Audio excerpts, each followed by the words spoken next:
Open badges are an excellent way to prove that a learner has acquired a certain skill set. There are two types of badges that you're able to issue to users in TotalLearn.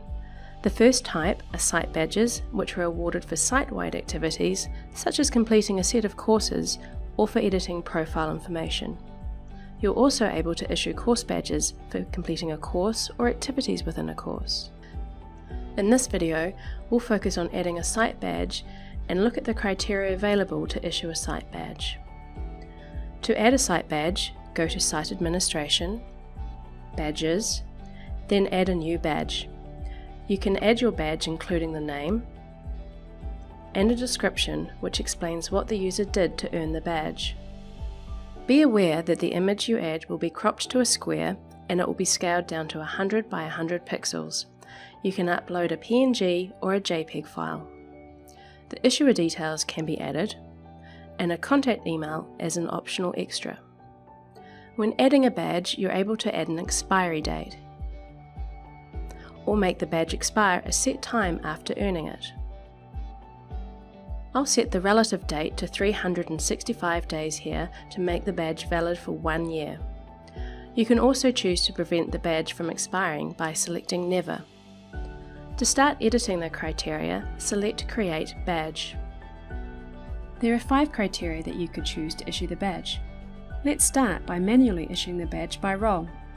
Once you've selected this option, you'll be able to select the role or roles that you'd like to be able to issue the badge. Site administrators will also be able to issue the badge even though this option isn't mentioned in the settings. If you need 2 individuals to agree that a user has met the requirements to earn a badge, you can select 2 roles and then select all of the selected roles award the badge. Or you could allow any of the roles to issue the badge. Once I've made my selection, I'll save my changes. It could be that you'd like to issue the badge once a user has completed some learning. Here you have 2 options, basing your badge on course or program completion. For each option, you can choose one or more, either courses or programs, that the user must complete to be awarded the badge. It's also worth knowing that programs include certifications, so you can award a badge based on completion of a certification too. As certifications can be set to expire, your badge can also expire at the same time. In this case, I'll select a set of courses. When adding a course, you're able to define the minimum grade required to earn the badge. You can also add a deadline to the course so that the badge can only be earned if the course was completed before a set date. Once you've added several courses, you're able to define whether the badge is awarded if all or any of the courses are marked as complete. You're also able to add a description and add any relevant links you require. You can then select Save and return to the settings page. As 2 different criteria have been added, you can define whether the badge is awarded when all or any of the criteria is met. I'd like the badge to be issued if the user completes the courses and allow the badge to be manually awarded, so I'll choose any from the drop-down options.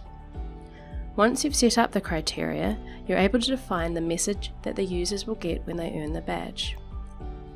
You can set the message subject and add a congratulatory message.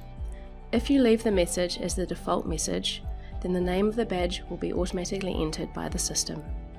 If you don't wish to include a message, then you do not have to. You're also able to notify the badge creator when someone completes the course and define when they are notified. I'll now save my changes and be returned to the settings area. If you select Overview, you'll be able to see the different settings you defined for your badge. Finally, to activate the badge, select Enable Access at the top of the page. All of the criteria and editing functions will not be available once you have enabled access, so it's best to ensure all of the information is correct before enabling the badge. In another video on managing badges, we'll focus on how to edit a badge once it has been enabled. Remember that if any users currently meet the criteria to earn the badge, they will receive the badge once it has been enabled. So far in this video, we've looked at some of the criteria available when setting up a site badge. Let's have a look at the other criteria that could be set to issue a site badge. A powerful addition to badges is the ability to issue a badge based on audience membership. As with other criteria, you can set the badge to be awarded based on membership of 1 or more audiences. Linking audiences and badges is a useful tool because it allows you to award badges based on any of the dynamic audience membership criteria, such as organisation, position, or even when the user first or last logged into the site. I'll save to add this criteria to my badge. Finally, to motivate learners to complete their profile information, you can issue users with a badge for completing their profile information. To do this, select Profile Completion on the criteria. You can define which information the user needs to complete for them to gain a badge.